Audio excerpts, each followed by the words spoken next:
Okay. Just wait for it to. I have to hold on.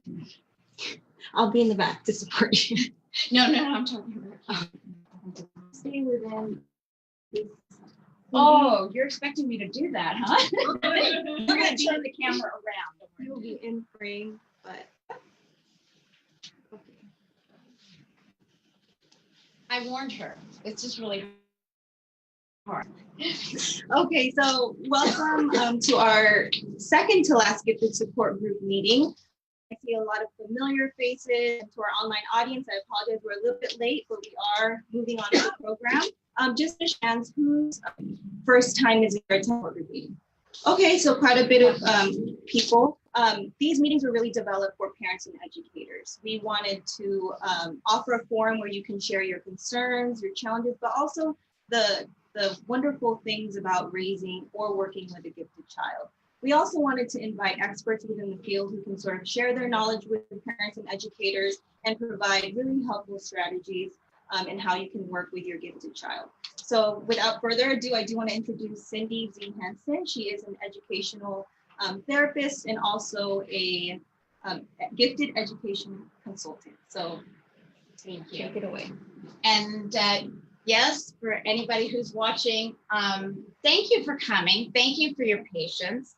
Apologies for my tardiness and my misunderstanding of the time. I was going to be here half an hour early and I got here on time. So I'm going to move this out of the way for you. I always bring more than I need. So I have a slide presentation for you. But one of the things that I really like to do is I like you to start with kind of an awareness of where you are in this realm of giftedness. So you're nice and comfortable. The rows are all nice and neat, and I might end up swirling the camera, but I'm going to ask you to get into clusters of 5 or 6. I know he's laughing already. Just turn your chairs around. We have clipboards if you need them, but it looks like there's enough chairs and everybody else is going to end up coming forward anyway. This is my way of making sure that there's nobody in the back seat and only in the front seat. So I'm teasing. Sorry. I do this little joke. Some kids like it and some kids are clueless because when you do subtle jokes with some of our students, they're quite literal. And so they don't get the subtle jokes. And other kids get the jokes that you don't think anybody's going to get because they are not literal and they get those subtleties. They read your face, they read everything. So if you guys can do me a favor, all of these adults, stand up. Oh, we'll start by doing this. Stand up with your plate. I noticed that. I didn't know there was going to be a plate. Okay, take a deep breath. You're not going to lose any of the papers, I promise you. We'll find every paper that you need. But if you can turn towards the majority of the people in your little cluster. So I'm talking about the last couple rows turn towards each other and the first few rows turn towards each other. So I see a nice little cluster here. I see a cluster that's not sure here. I see a cluster back there and possibly even a 4th cluster. And I might have to push you together. So find a chair and have a seat. And I actually need you to kind of squish together into 3 groups. I'm really mean. You guys have all night, right? You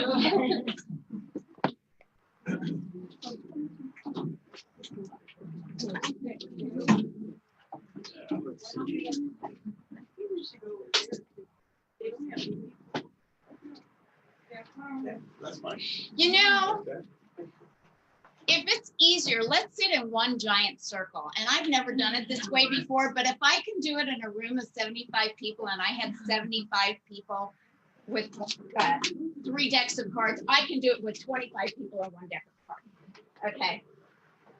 So you are going to now be on teams. This is what's called flexibility.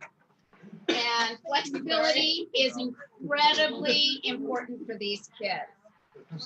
So you on Facebook, welcome.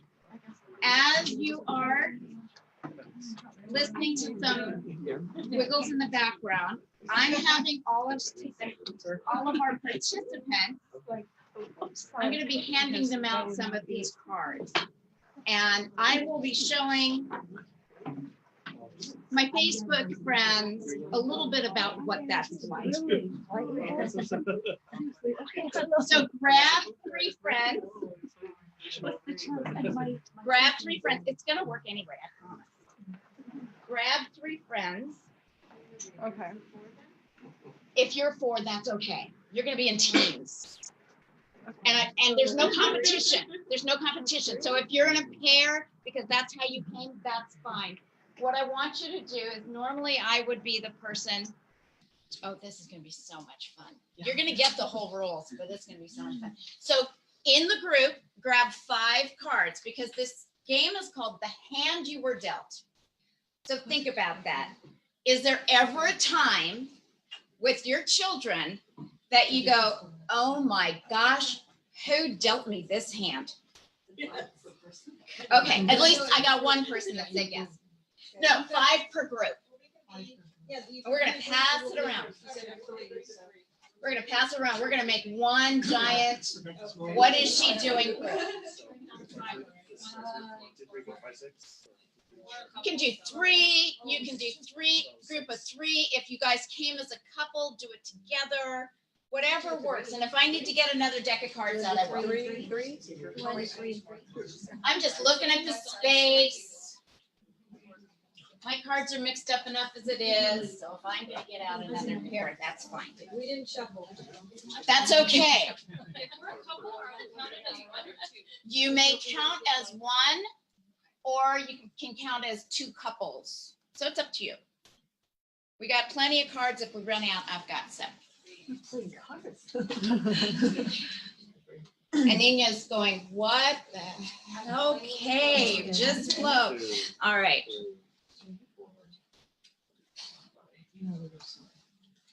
So everyone in the group, I'm going to do a little play-by-play. Everyone in the group is clustered into smaller groups so that we have one giant heart-shaped, I like that, heart-shaped circle. And everyone picked 5 cards because it's called The Hand You Were Dealt, which is, most of us have 5 fingers, not all. I think you said 5 per group. 5 per group, yes, yes. So normally it would be 1. We're going to do like this abbreviated. If it was everybody going around, it would take a lot longer. So I'm going to like zoom it through. So here's what you're going to do. You're going to pass the dice around, okay? And where is the ending deck? Right here. Right here. Thank you. Okay, so I'm going to give, normally I would ask whoever, you guys to all share how old you are. I'm not going to do that this time. We're just going to go in a circle. So I'm going to hand you the deck because you're close to me. And she has the cards. So you guys are all going to look at your cards. All right? No, just everybody is sharing. Everybody in that particular group, whichever group you're in, or pair or triad. Yes, you're going to share. So just join in one of the groups. There's a pair over here.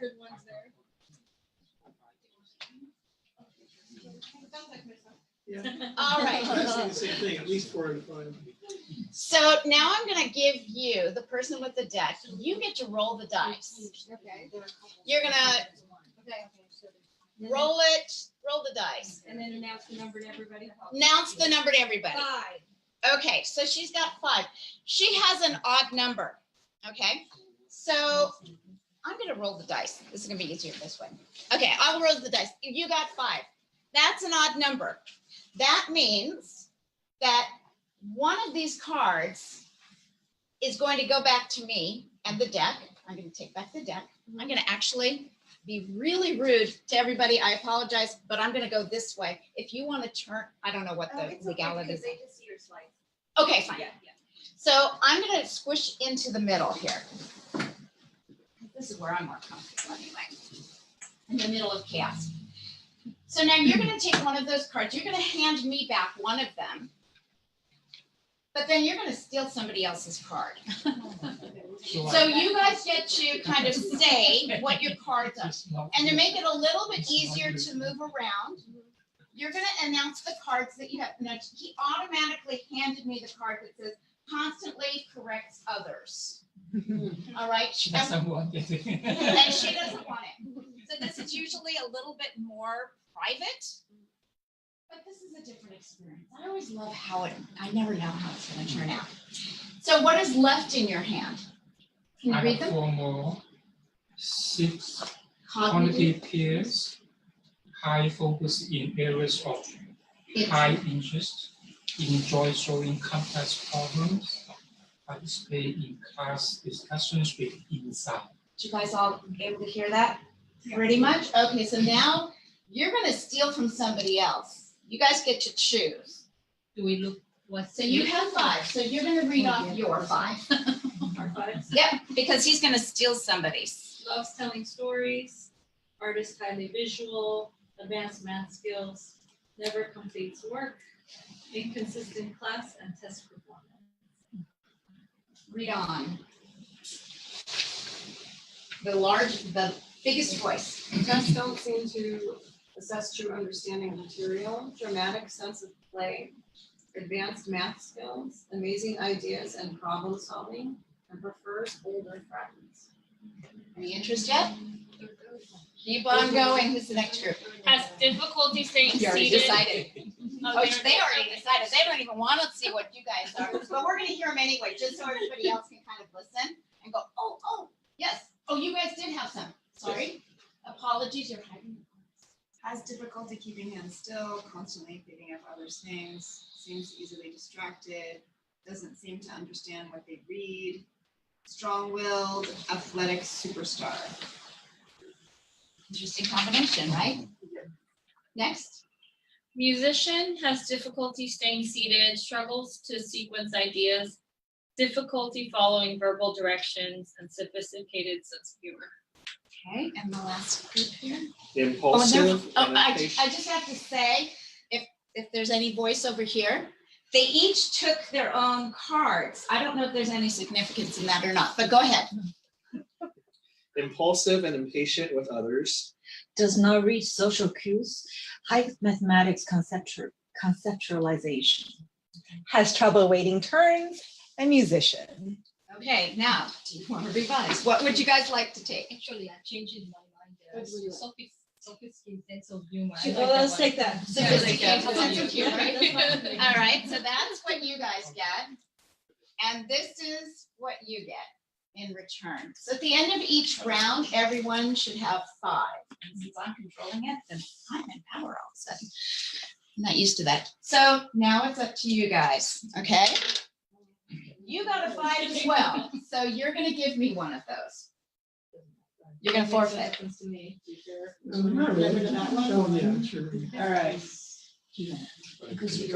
Never completes work, goes A lot of parents Goes have to get rid of that one. into the pile, and then do you know what you want instead?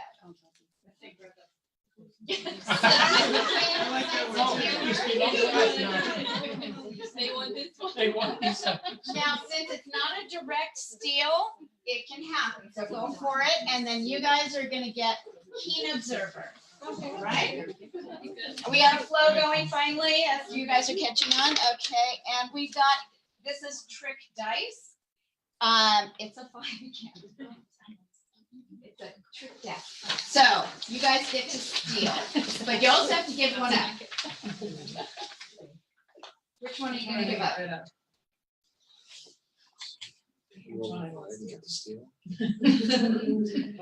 But you also have to give one up.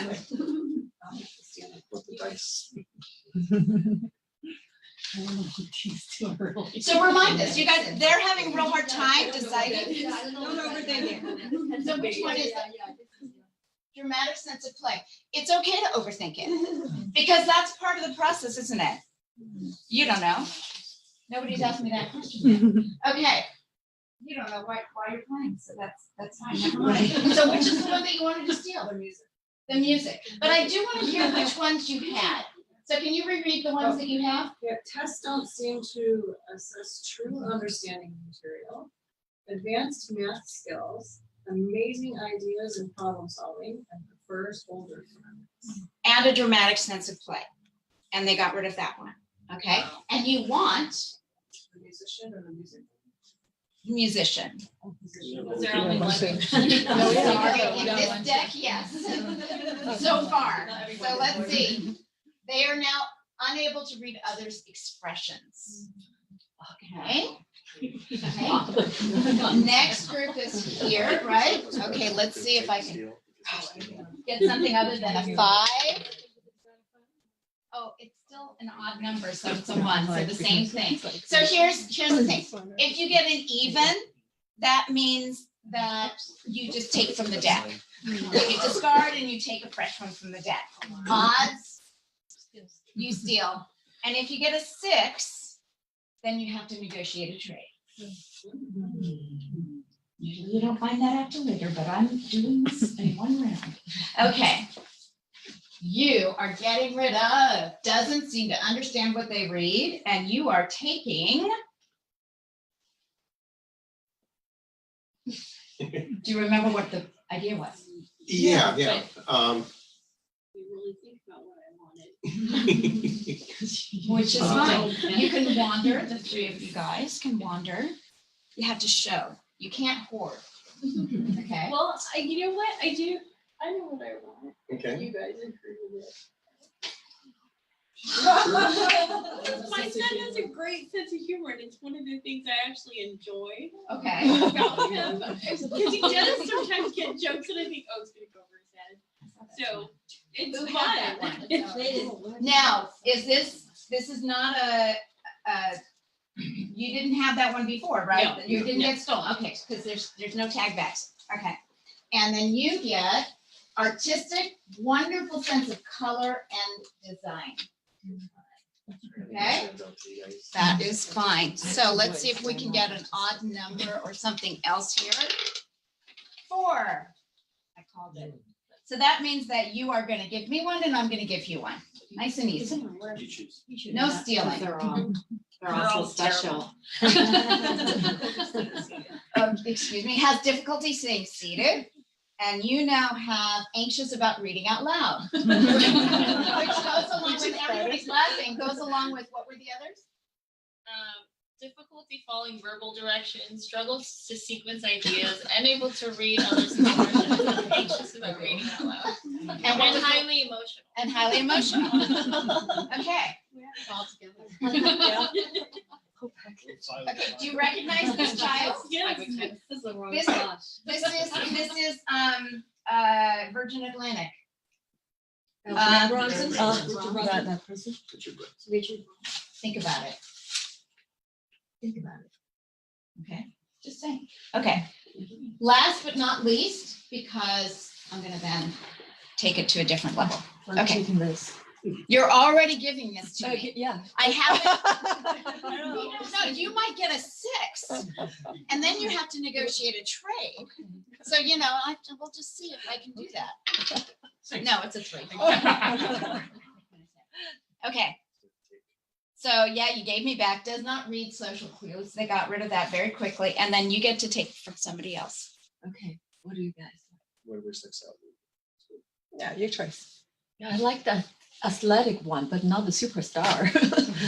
Was there an athletic? Yeah. child? Athletic superstar. It is the Not athletic not really superstar. superstar, but athletic one. Or Athletic? cannot sit still. Athletic. Yeah. There you go. Okay. So what I love about this is what? Yes, I'm sorry. Thank you very much. That's what always happens. Somebody always has to correct me with the rules. Because impulsive. There you go. It works perfectly, right? So think about the cards that you have in your hands. What do you think about these cards? When you got them, some of you laughed, some of you commented, okay? But all of you had some kind of a reaction, okay?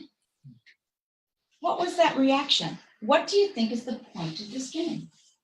And normally we would go around 5 times because you have 5 fingers. Now, that's not my rule. That's one of my students' rules. I would really usually go around 3 times. But for time, I wanted to get to the next step. But what is it about, and I'll go stand where, I don't know if people care about me or not, but coming back together, what were some of the things that went through your head as you had to make a choice? Or when you saw them for the first time? Did you ask? What did you say? I'm checking the time because I have. Alexa did what? Okay. What do you think? Yeah. Well, I could relate to almost all of them. I think probably the only one I couldn't relate to was the athletic superstar. So it really wasn't hard to give that up because I can't relate to that with my child. But with a lot of the other cards, it was like, well, what do I give away? Because this is what I have. This is what I have at home. I wouldn't trade any of that because that's who he is. And that's what makes him funny or curious or whatever. So, I mean, it was all very relatable. Good. Is what I found. Okay, great. Anything else? Anyone surprised by anything on any of the cards? You didn't get a real good chance to really play with the cards. I got to admit that.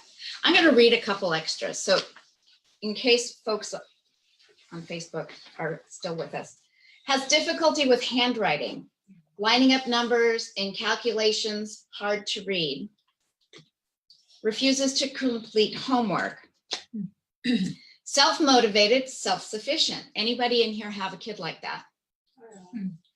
Depends on the subject. Depends on the subject, I overheard. Yeah. Quirky, anybody? Keen observer. Natural leadership qualities. For better or worse, right?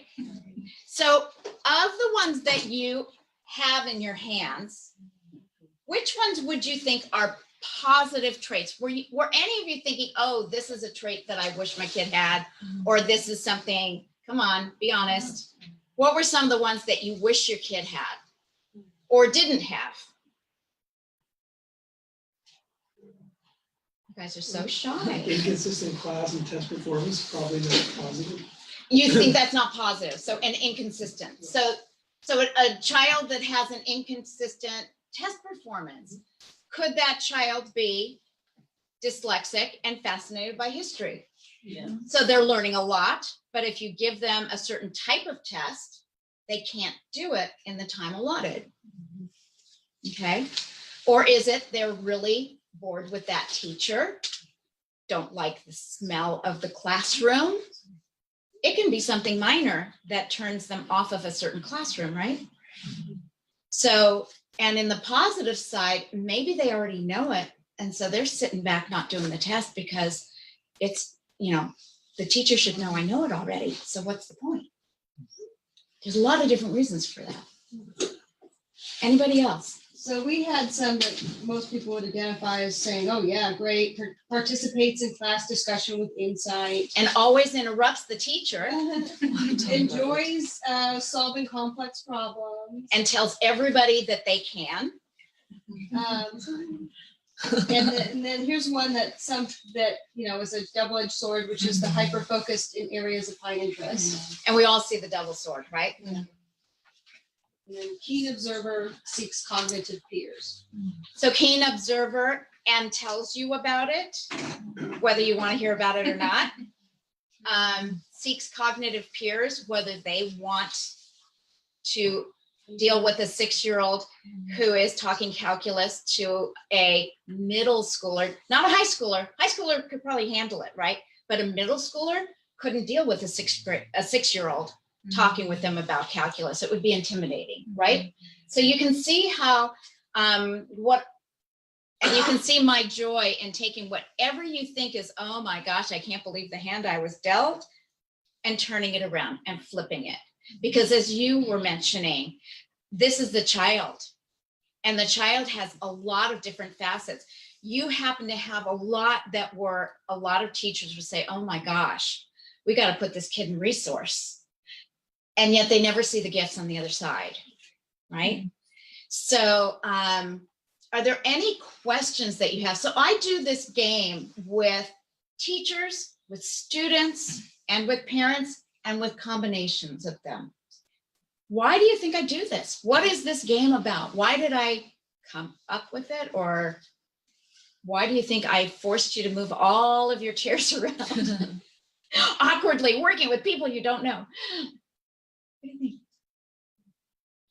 I think you came up with a game to get people to look at the different character traits their children might have in a different light, to show the positive and weaknesses of each of these things. Because there is, thank you. And that's really what I do. And a lot of the teachers, I actually created it for a teacher in service for a group of teachers who know gifted. They have very creative children. It's a private school. How was I going to introduce giftedness when all of their children have gifts? I had to find a way to say, you have myths that you don't realize that you have. You have preconceptions that you don't realize that you have. When you have a visceral reaction to something in a negative, or oh good, I got this, or you can